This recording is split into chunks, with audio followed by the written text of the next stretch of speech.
I spoke with the pastor of St. Procopius Church in Pilsen, who tells me there's definitely a sense of unease and fear about what's going to happen next, given the president's hard line on immigration. We can't do this alone. We need to unite and help people know their rights and know how to protect themselves. St. Procopius's father, Jose Santiago, is leaning on his faith today, following President Trump's move to revoke an immigration policy, now allowing for federal agents to make arrests in churches and schools, places once deemed sensitive areas. They're concerned, and they're concerned about even, going out in the street, whether to do their shopping or even going to church. Father Santiago, a Pilsen native himself, says the vast majority of his parish is made up of immigrants.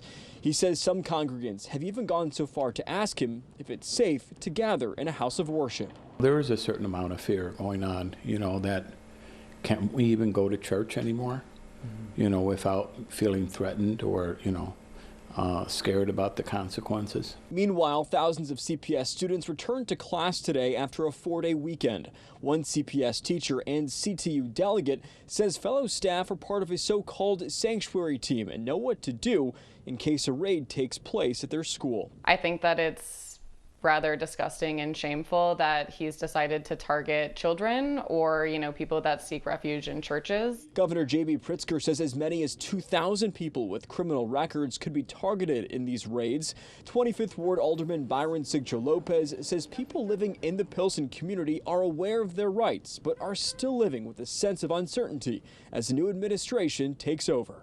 I think that the concerns and the fears of our community are real.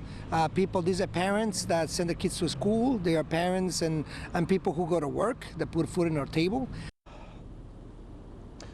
Back here live in Pilsen, Father Santiago says he's working to make sure his congregation is aware of their rights if they are approached by immigration officials. Watch breaking news on YouTube. Subscribe to ABC 7 Chicago Eyewitness News.